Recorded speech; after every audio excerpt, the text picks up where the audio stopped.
Take a journey on the Silk Road, Marco Polo's ancient route to China. Produced at a cost of $50 million and requiring over 10 years to produce, the Silk Road video collection is comprised of separate adventures linking ancient and modern-day Asia. Broadcast to outstanding critical acclaim in over 25 countries, the Silk Road is now available on video for the first time. With the entrancing music of guitar as a backdrop, each of the episodes in the collection focuses on the history, art, and culture of one of the world's most inaccessible regions.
The Silk Road begins in Chang-An.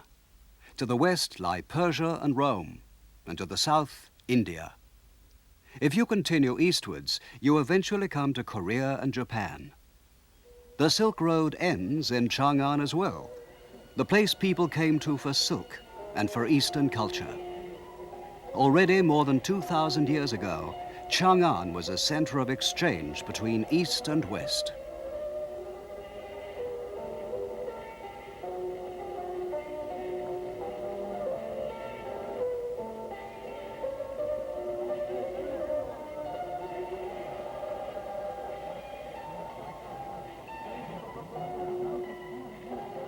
Our Silk Road expedition was a joint effort made up of people from NHK, the Japan Broadcasting Corporation, and from CCTV, China Central Television. The expedition started from Chang'an, the city which is today called Xi'an. It was the beginning of a journey that would take us across the Yellow River, through the Taklamakan Desert, and towards Pamir. It's the world's last unexplored region, the Silk Road. The bell tower near the center of Xi'an is a sort of symbol of the entire city. This was the center of Chang'an, which was the capital of China during the Han and Tang dynasties, and which flourished as the terminus of the Silk Road. During the Tang dynasty, Chang'an was a splendid city, about 9 kilometers or 5 miles square. It was about twice the size of the present city of Xi'an. The Tang Imperial Palace stood where the bell tower now stands, a very impressive building centered on the Imperial Council Hall. Directly in front of the Council Hall lay a great avenue, 150 meters wide or 500 feet, called Tu Chua Avenue.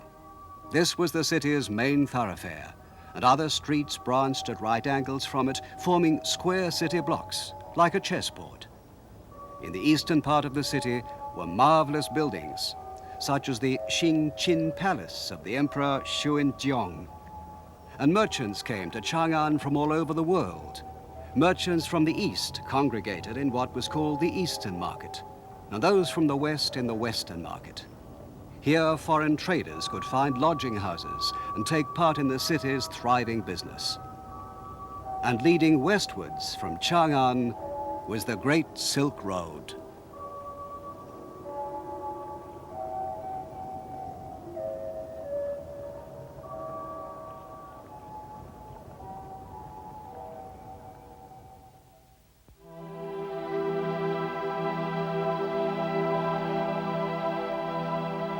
Whenever we think of China, we think of the Great Wall.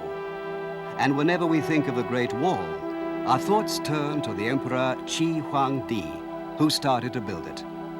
He quelled the tribal strife that divided China, united it for the first time into a single empire, and with the Great Wall, protected it from its nomadic enemies in the north. He was a notorious despot, but he achieved many great things. A marvelous relic that demonstrates the enormous power of the Emperor Qi Huangdi was recently discovered quite near Xi'an. A huge group of clay models of warriors and their horses has been excavated. It's become known as the Emperor Qi Huangdi's sculptured army.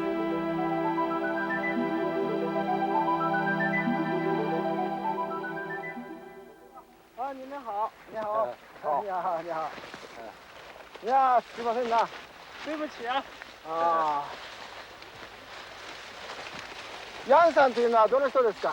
哪个是姓杨的？あ、他ですか。あ、この人が楊さんですか。はい。あ、こんにちは。你好。你好、你好。楊さんが秦の始皇帝の兵馬俑を発見されたそうですね。听说你发现了秦坑是吗？毛主席啊，在这个龙泉基建尤其在水利基建嘛，我们这个呀，这个临潼县呀，盐在公社下环这个大队西洋生产队，在这个水利建设上打井啊，这个达到啊这个4.5米左右啊，发現这个秦俑啊，当時我が人民公社の社員たちはですね、糸を掘るとき、糸を掘るとき。地下4メートルの深さのところですね、新の兵馬俑を発見しました。それだけ立派なものを発見されたから、今英雄ですね。你发现了这么一个重大的发现呀，你是一个英雄啊。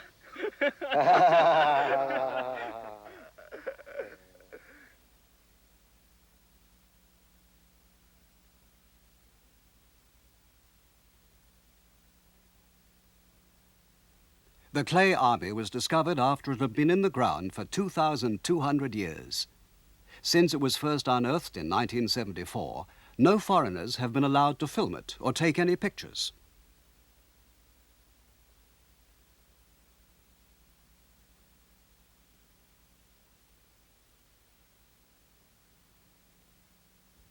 The joint Chinese-Japanese expedition was the first television team allowed to cover the sculptured army, the greatest archaeological discovery of the 20th century. During the years since the discovery was first made, more than 600 life-sized figures of soldiers and horses have been found.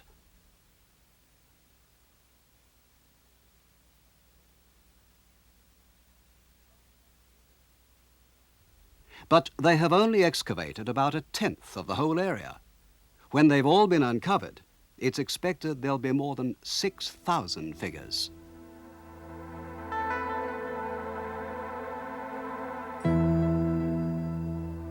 The Emperor Qi Huangdi was indeed a very powerful man.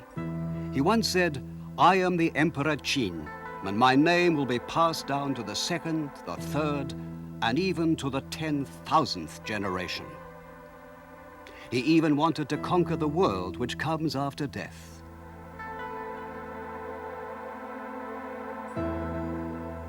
He built a sort of tomb palace underground where he'd live after his death, and placed soldiers at its 4 corners like an imperial guard. Today, this is all being carefully excavated by the archaeologists. The clay statues which are now appearing are the men of that imperial guard.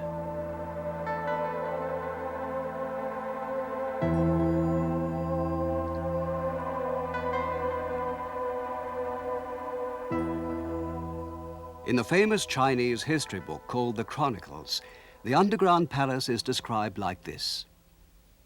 When the Emperor Qi Huangdi took power, he had a tomb constructed using 700,000 convicts as labor. In it, he placed a golden throne and an observation tower with 100 officials and military officers. He had a special system invented that would shoot arrows to kill anyone that might try to dig up the palace.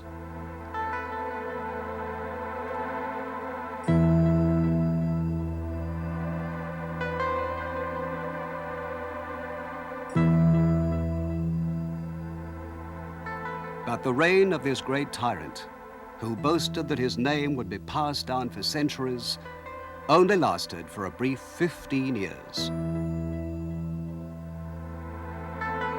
Yet today, after more than 2,000 years, his underground palace is being seen again. So in a way, his boast is coming true.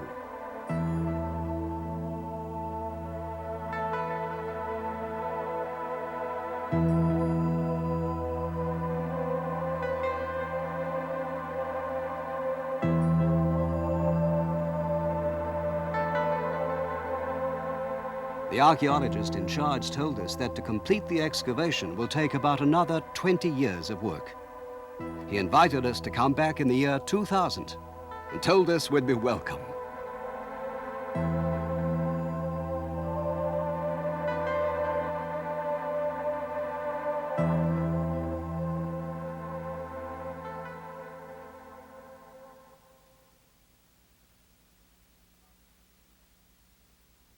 About 60 kilometers, or 40 miles west of Xi'an, there's a group of what look like small hills. It's the tombs of emperors of the Han dynasty, which ruled China after the Qin about 2,000 years ago. Government officials, important soldiers, and relatives of the emperor were also buried here. The high mound in the middle, surrounded by the tombs of scholars and generals, is the burial place of the great Han emperor, Wu Di.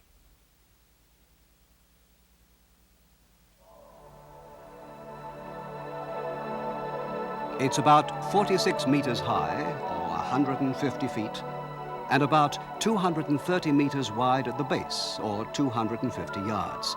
So it's comparable with the Great Pyramid of Egypt.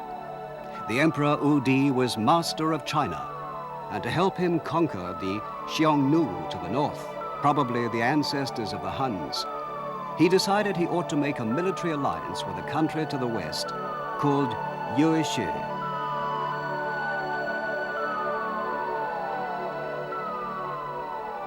He called for a volunteer to carry his message to Yuezhi. The man who came forward was called Jiang Qian.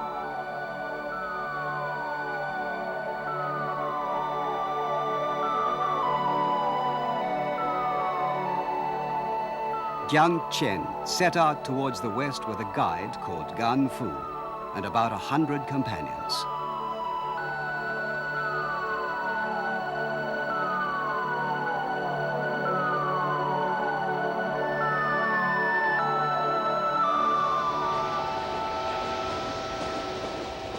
We went to see the tomb of Jiang Qian, which still exists at a place called Hanjiang, about 12 hours by train from Xi'an. We were the first expedition of foreigners ever to visit the tomb.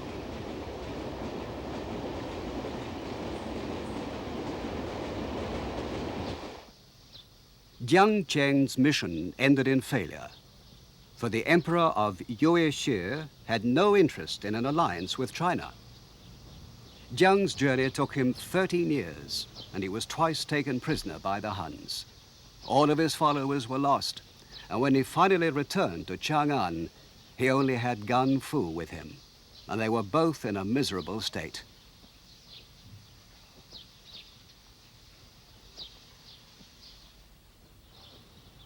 But Jiang Qian hadn't wasted his time. As soon as he was granted an audience with the Emperor Wu Di, he told him, "They have marvelous horses in the western lands which gallop as though they were flying and which sweat drops of blood.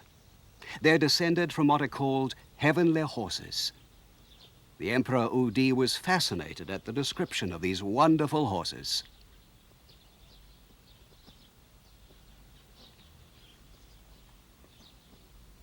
For during his battles with the Huns, he had found that he was always at a disadvantage because the Chinese horses were slower, smaller, and altogether less efficient than the nomads' mounts.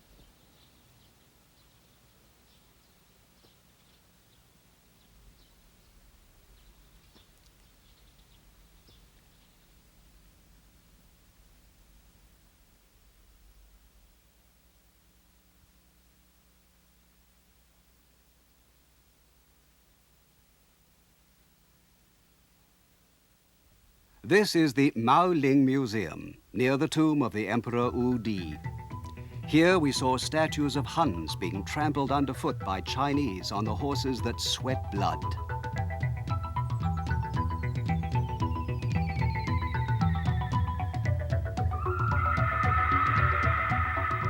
Their hands grasp the air uselessly, and the horse whinnies triumphantly.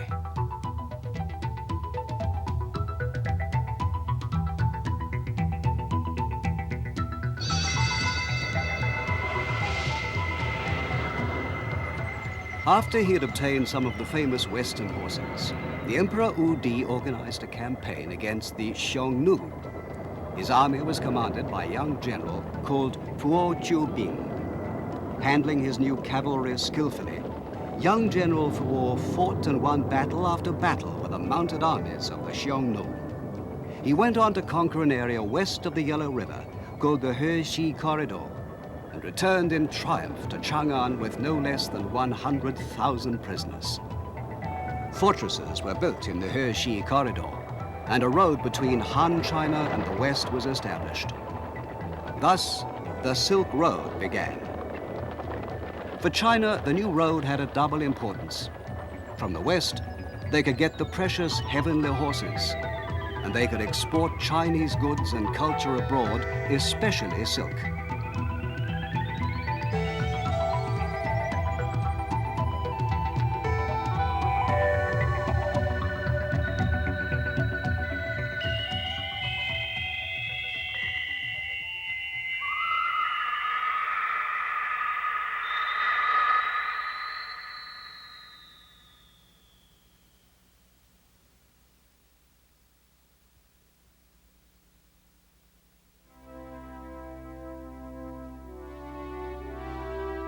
"50 miles west of Xi'an lies the largest tomb in China, perhaps the largest tomb in the world.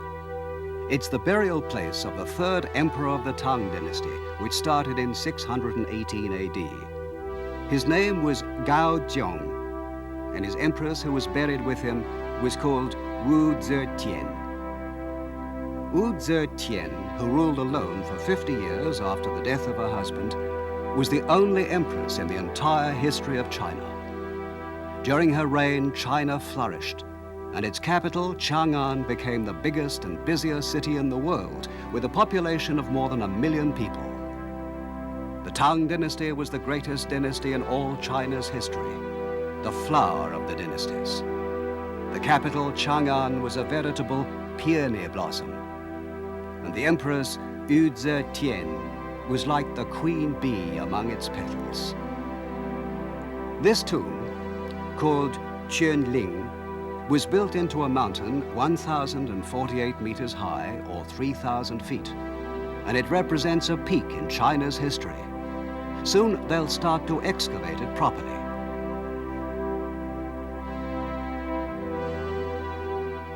On the road to the tomb are many stone figures who look like servants waiting to serve a master.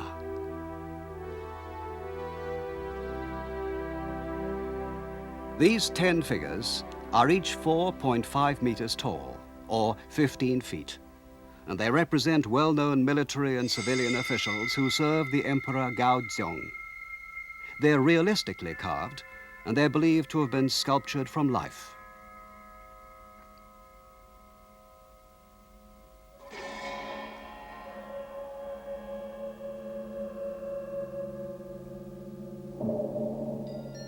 There are also figures of animals such as lions standing guard.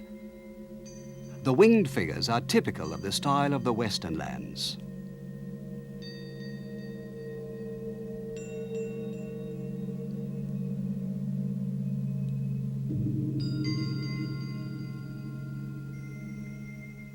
These are figures of the foreign ambassadors who attended the funeral of Gao Zhong and who even helped to build the tomb. Altogether, 61 kings, members of royal families, or ambassadors from different countries attended the funeral. These clothes, with tight sleeves and a wide hem, are from the north, so you can see it's a group of foreigners. They're wearing belts and have swords slung at the side, but they're holding their hands in front of their chests in Chinese style. At one time, you could read which country they came from and their rank written on the back of each figure, but the characters wore away long ago. But why have the hands and heads been removed? This is still a puzzle.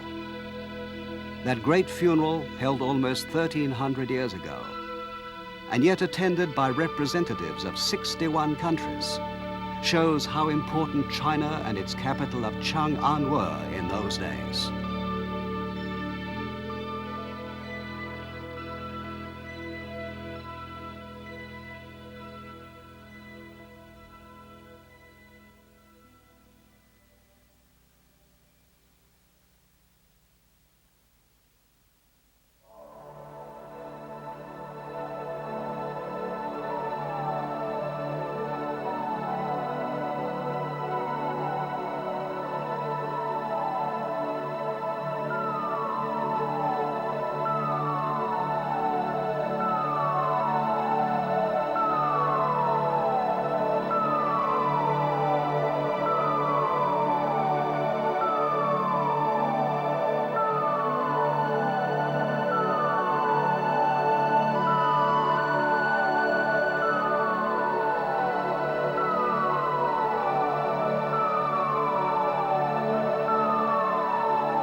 Silk is one of the most important features of Chinese civilization, and its culture is believed to have started more than 3,000 years ago. Several hundred years later, there were already characters in the written language for mulberry, thread, and silk. Silk soon became famous as one of the most marvelous products of China.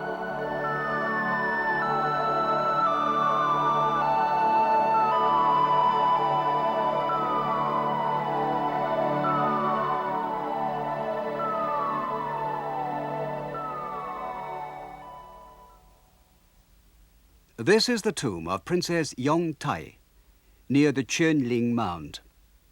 As you pass along the underground passage, 90 meters long or 82 yards, you can see pictures of ladies of the Tang court painted on both walls.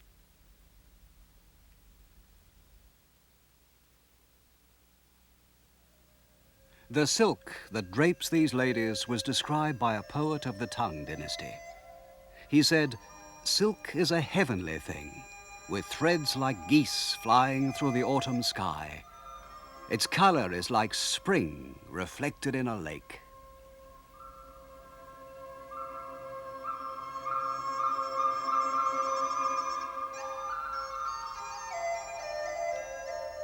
These ladies are playing with flowers in a garden.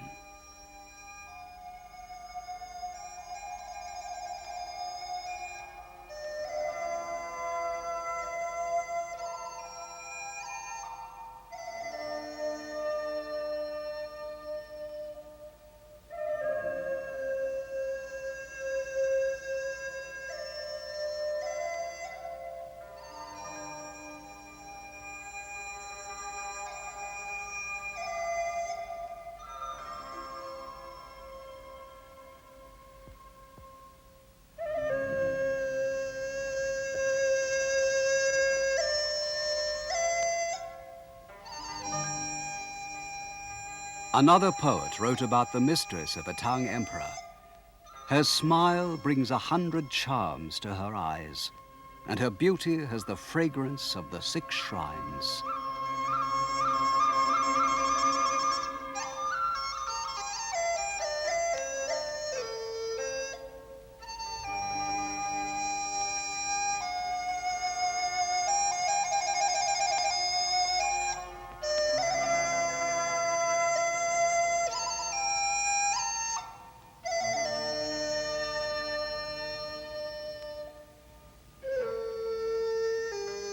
When she bathes in the pond, her servants are struck dumb by her beauty.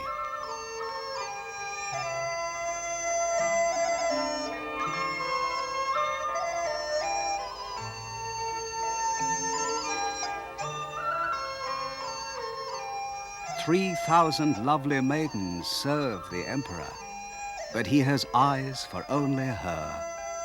Adoringly, he says, "In the air, as birds, we'd share one pair of wings. Here below, as trees, our branches intertwine."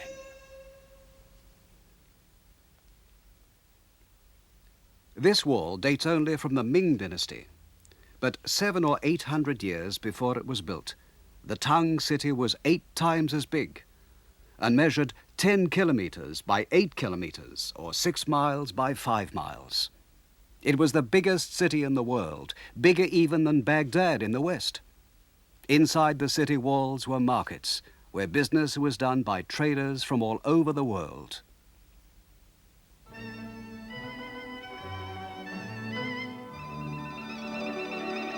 The Western market was the place where the merchants of the Silk Road gathered to buy and sell.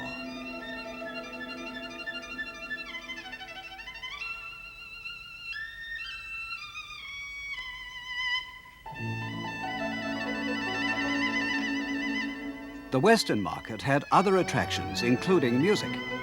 Entertainment was provided by the hospitable Chinese for the merchants who had endured the hardships of the Silk Road.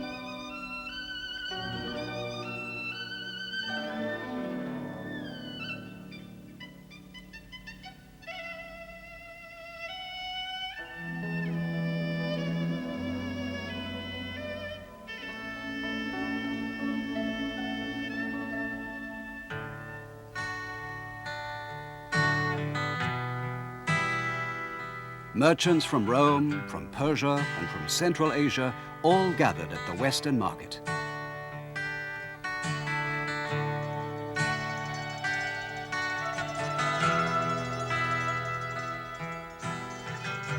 Above all else, what they wanted to buy was silk. In Imperial Rome, silk was worth literally its weight in gold.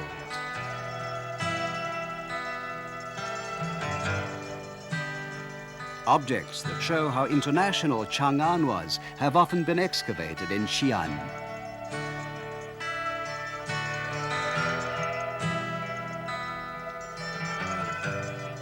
Figures made of the Tang soft ceramic show people from many countries.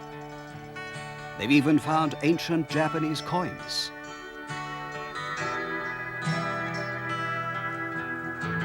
Driving these camels are people from the north with their high boots.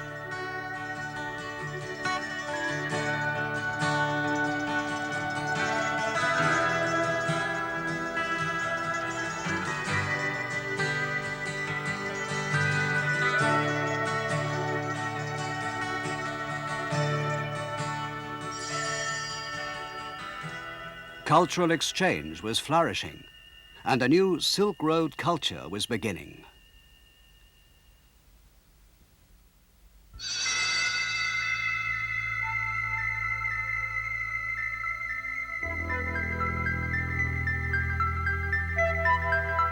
Along the road, in both directions, camels were traveling, carrying civilization to the east and to the west.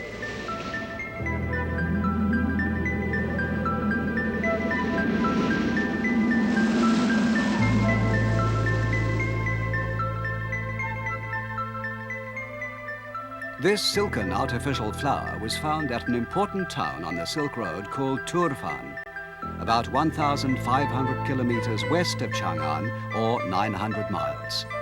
According to the Chinese archaeologists, it's about 1,500 years old, but because Turfan is such a dry place, it's been perfectly preserved.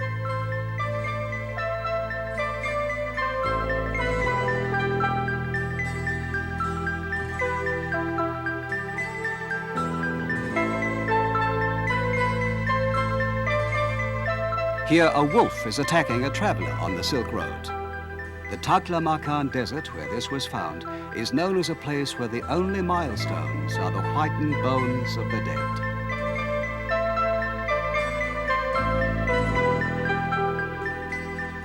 But still, people succeeded in walking across it, and silk arrived in Rome. This is an oasis on the southern route of the Silk Road, through a country called He Tan. Here, the British explorer Stein discovered a famous painting. In He Tien, they had no silkworms, so the king asked his bride, a Chinese princess, to bring some cocoons with her when she came to marry him. The export of silkworms was forbidden, of course, but the princess succeeded in smuggling a few through.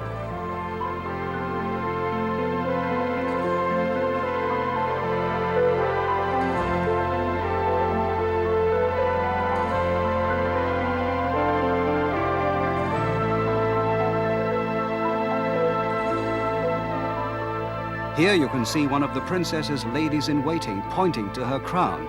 That's where she hid the cocoons.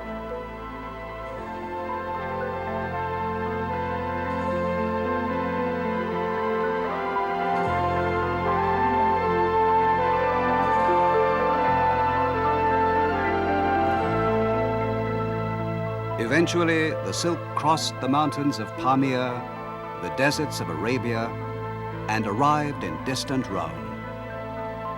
To the Romans, China was Ceres, the country of silk.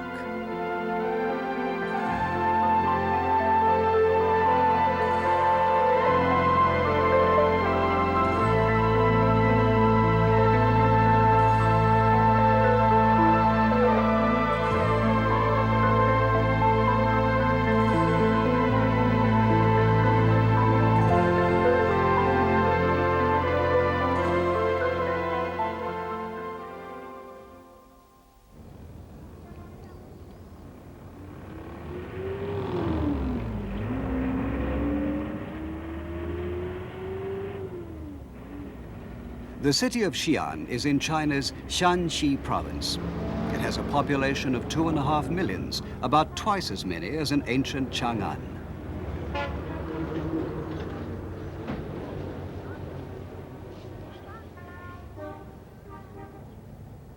Its name was changed from Chang-An to Xi'an in 1928.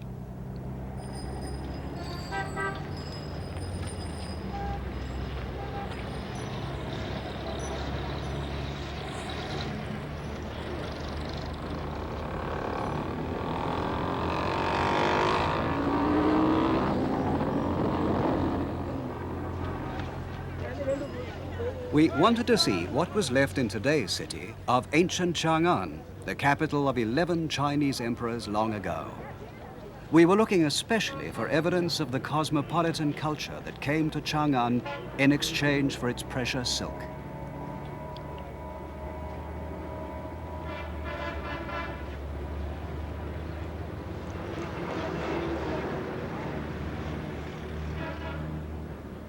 When we visited Xi'an, it was autumn. The city was bustling with celebrations for the 30th anniversary of the founding of modern China.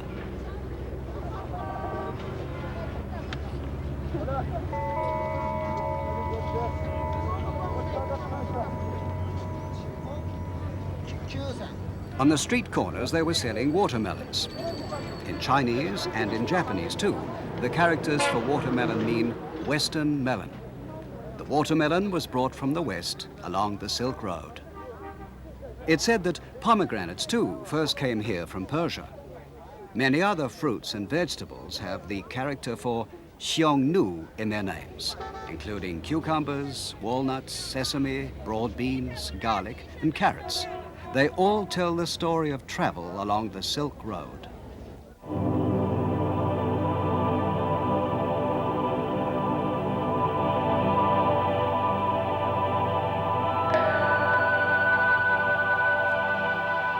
All kinds of new entertainments were also brought for the people of Chang-An.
Here's a picture of a polo match that was painted in the Tang dynasty. Polo, which originally comes from Persia, was the favorite game of the Emperor Xuanzong and was very popular among the aristocrats of Chang'an.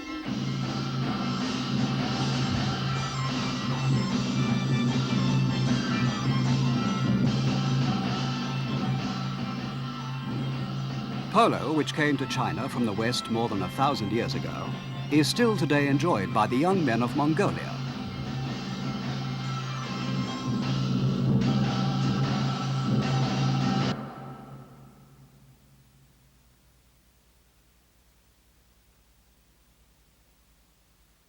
People traveling along the Silk Road also brought their religions with them.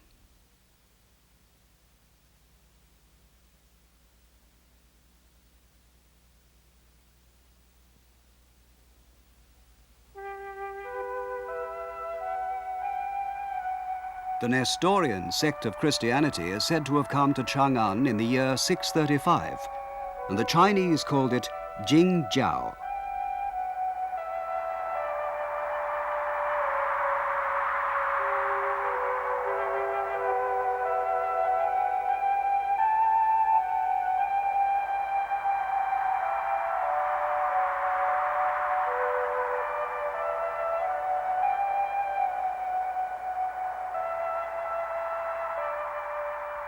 Jingjiao spread quickly in Chang'an, and this great memorial was set up to record its arrival.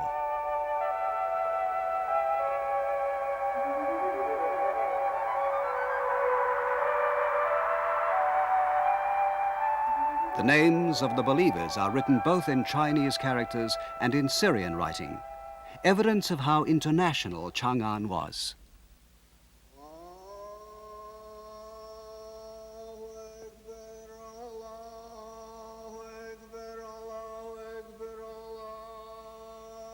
While we were in Xi'an in 1979, Islam was big news all over the world. But Islam has been here for many years. We visited the famous mosque called Qingjiansu.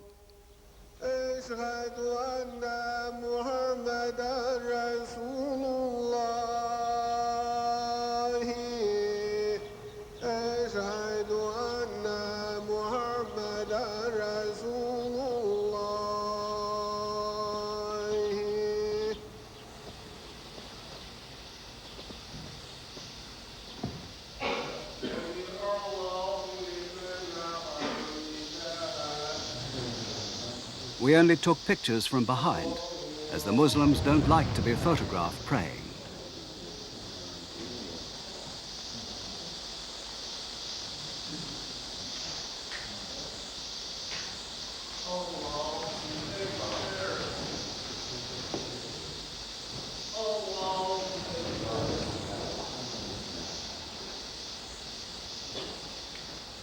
Muslims face Mecca 5 times every day in prayer. They wash themselves with water every time they pray. Twice a year, Qingjiansu is filled with Muslims attending annual festivals.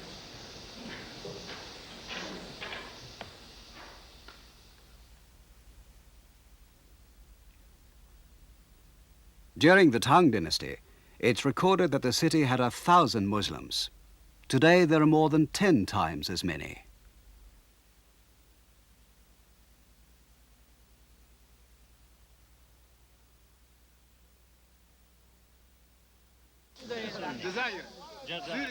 Here we are with some new foreign friends from China, Algeria, and Syria.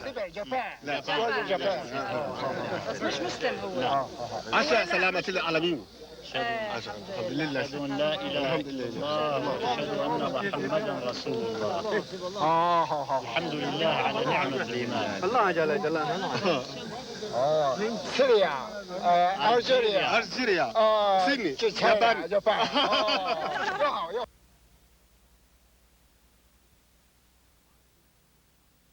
But nothing influenced China as much as another religion that arrived on the Silk Road, Buddhism.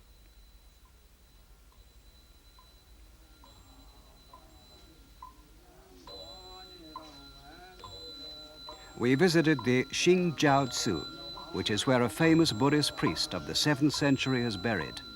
His name was San Zhang, and he wrote a famous book called Xi Yo Ji, or A Journey to the West. The Tang Emperor Gao Zhong grieved when San Zhang died and said that China had lost a national treasure. For the past 1,300 years, this Xinjiaosu has been China's main Buddhist temple.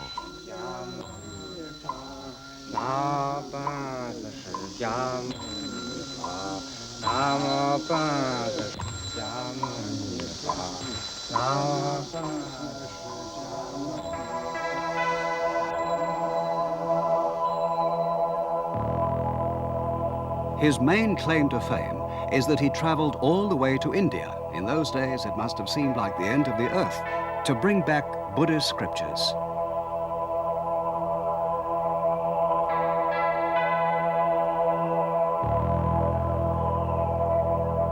From the time he left Chang-An until he returned, the entire journey of 25,000 kilometers, or 15,000 miles, took him no less than 16 years.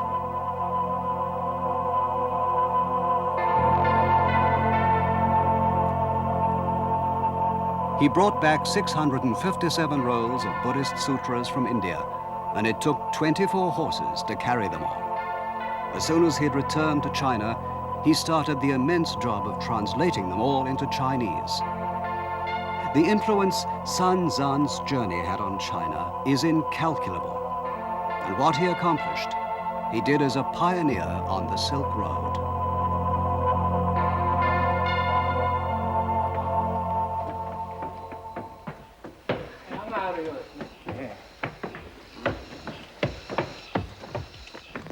The chief priest of the Xinjiaozu invited us upstairs, saying he had something interesting to show us.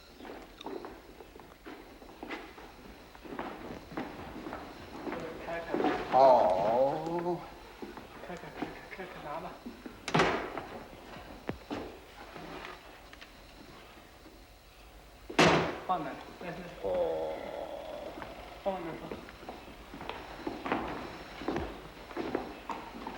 Many Buddhist documents are preserved here, as you would expect. And although there's no proof that these are the actual sutras that San Zhang brought back, the head priest handled them with great reverence. これは随分古いもののようですが、一体何でしょうかね。这个东西这么旧了，这什么东西啊？北野经。叫白药経と言います。白药経。白藥経。白药経ってのは何ですか。什么叫北野经啊？这是印度的北野树的树叶。これはですね、インドのある白葉という木の葉っぱです。葉っぱ。随分古いもののようですが、何書いてあるんですかね。これいつの時代のものでしょうね。这么旧了，上面写的什么呀？这是不是很古了？就是古了，是唐代玄奘法师由印度出来的梵文北野经。これはね、随分古いものです。唐の時代ですね。唐の時代、銀龍法師がお経を取るとき、これをインドから取ってきた軍本です。軍本。文語です。文語です。違いました。どうもすみません。これそうすると素晴らしい宝。Even in communist China, these items of Buddhist culture brought from the West are protected and preserved.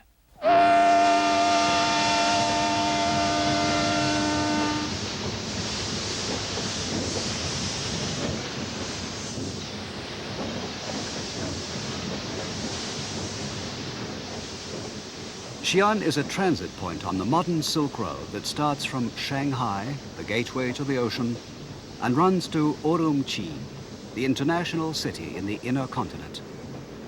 The people today who leave from Xi'an travel the distance of about 2,000 kilometers, or 1,300 miles, in 2 days and 2 nights.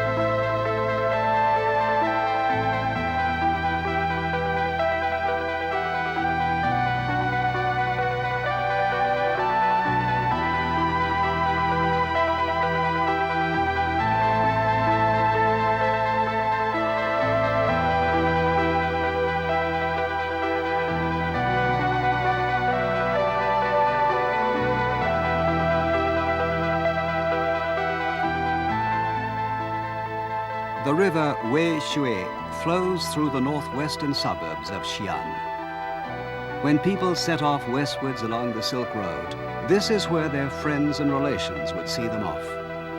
They held farewell parties in the inns, many of which lay along the riverbanks. There used to be a custom of breaking off a twig from one of the willow trees that grew along the river and giving it to the departing traveler. They used to bend the twig into a circular shape as a kind of prayer for a safe return.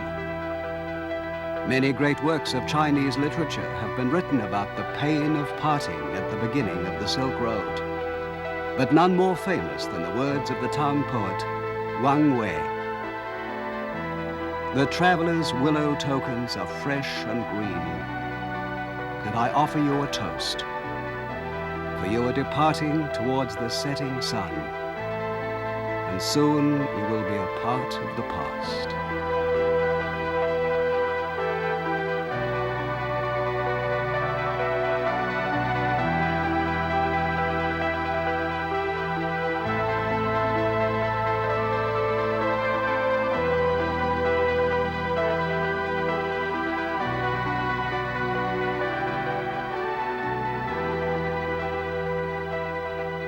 We bade farewell to our hosts in Xi'an and departed across the river for Donghuang, for the Taklamakan Desert, and for lands unknown.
Take a journey on the Silk Road, Marco Polo's ancient route to China.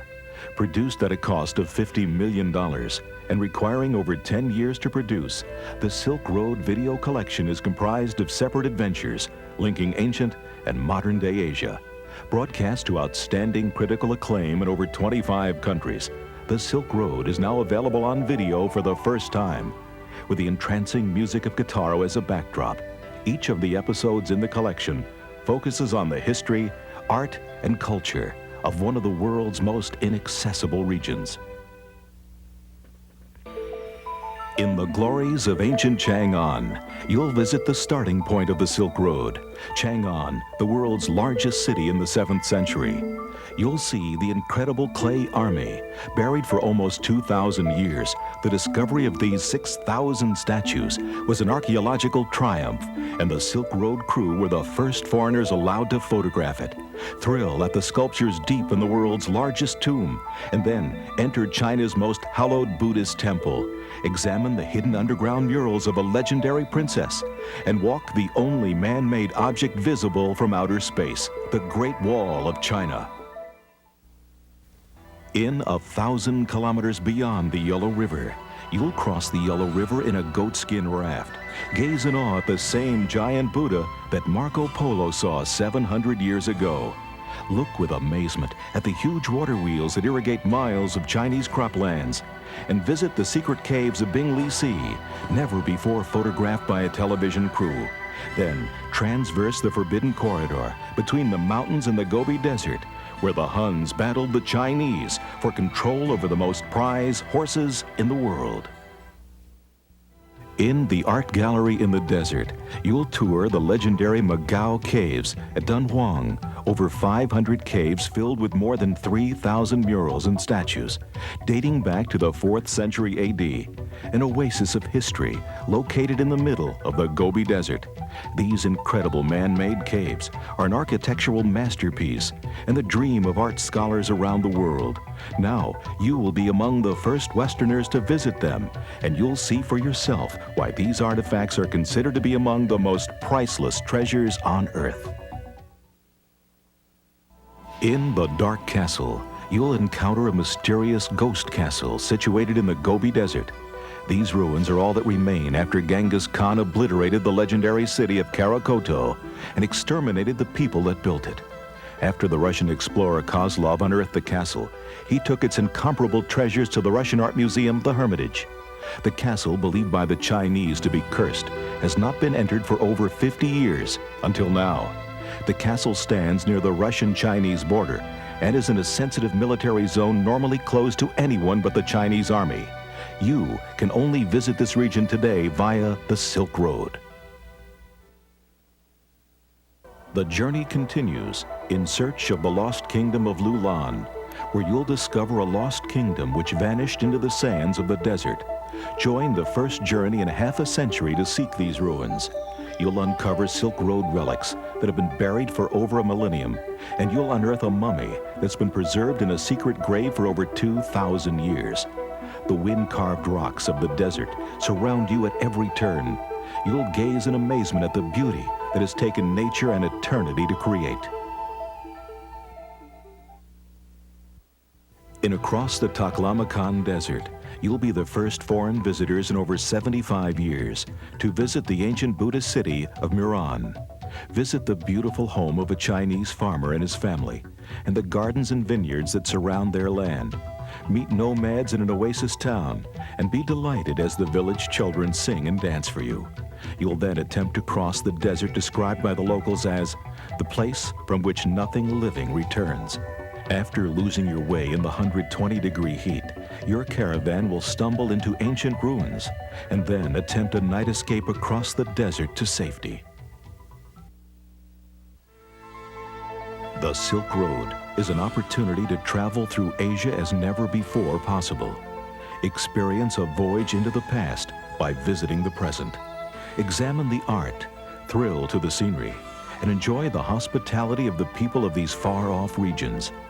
Your copy of the Silk Road will be your passport to an unforgettable journey.